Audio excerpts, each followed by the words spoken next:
So I'll just say up front, you are going to be getting multiple videos from me today. Well, I say multiple, that's 2. Well, more than 1.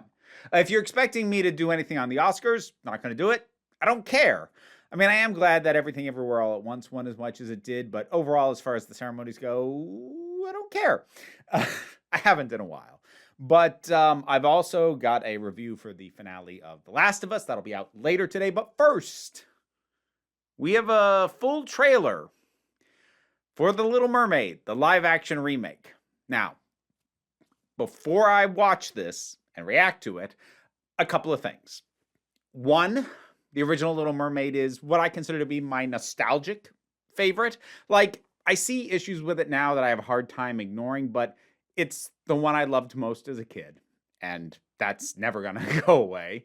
And I have fundamentally hated the live-action adaptations on principle and in practice for the few that I've seen. Most of them I refuse to see. I will probably not see this definitely not in theaters, probably never at all, unless my kid expresses a desire to see it, and I don't think she will. She didn't really take to the original all that much.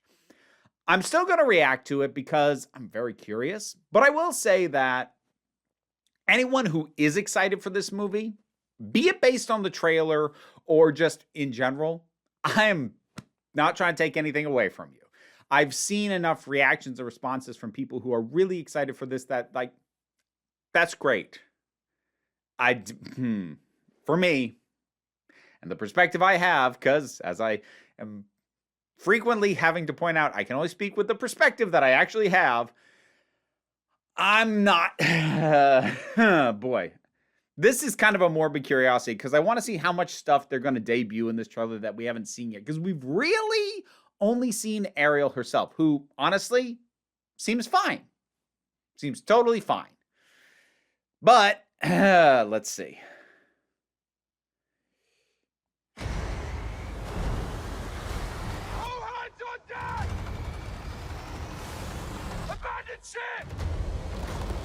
Starting with the ship crash, okay.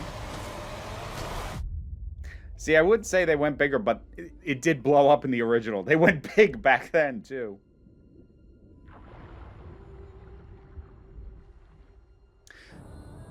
I will say this is a good build on a trailer. This would be cool to watch, like, not having clicked on it on YouTube, but having it start before a movie or on a TV spot or something, and it just starts with a shipwreck, and then you realize what it's for. That's good trailer construction. I like that. You broke the rules. You went to the above world. A man was drowning. I had to save him. This obsession with humans has to stop. I just want to know more about them. The firework. Don't! Poor child. I can help you. You can't live in that world unless you become a human yourself. We actually gonna get a look at her? That's what I live for.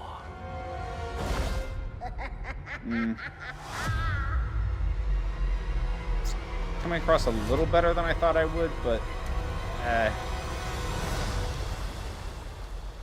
Something about you seems different. I can't quite figure it out. She got legs! whoa! Oh, Sebastian looks terrifying. Oh, jeez.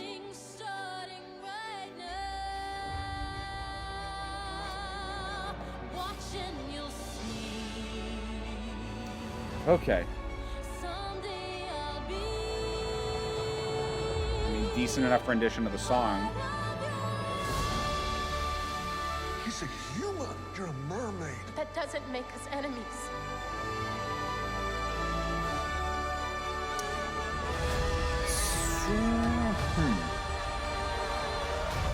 Okay, so all right. Overall thoughts. This hits the nerve that is my main philosophical nerve with the live action remakes in general, which is that most of the time they stick so close to the original that it's like, what is the point?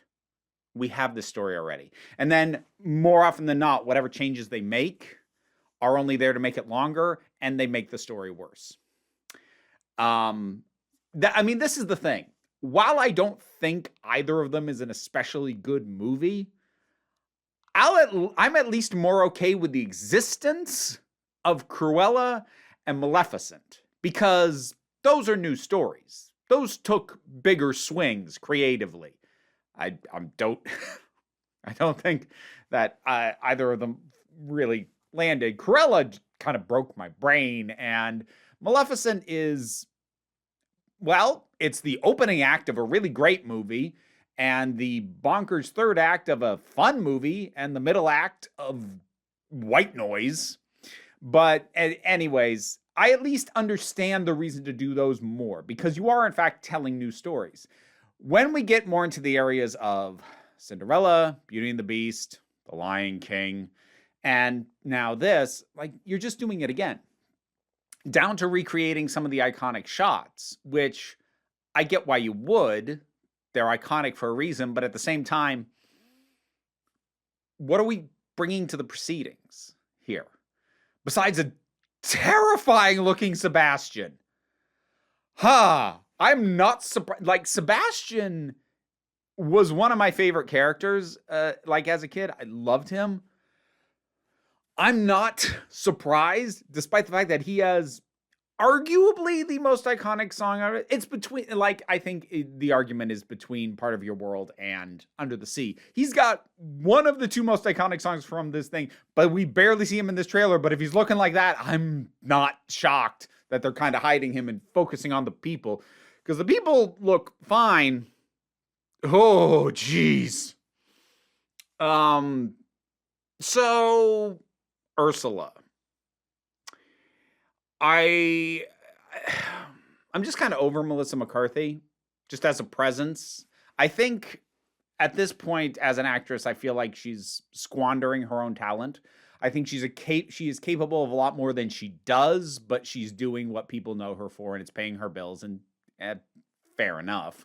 But, you know, I don't have a lot of interest in her anymore. Until she does something to, really break out of the kind of stuff she's been doing for a while. I'll have an interest in that, maybe, depending on what the project is. I'll have more interest in that. How about that? There wasn't a ton of her sort of established comedic persona at play here, but what was shown was basically just do it exactly like the animated version. And Ursula, again, absolutely iconic as a villain. Wonderful.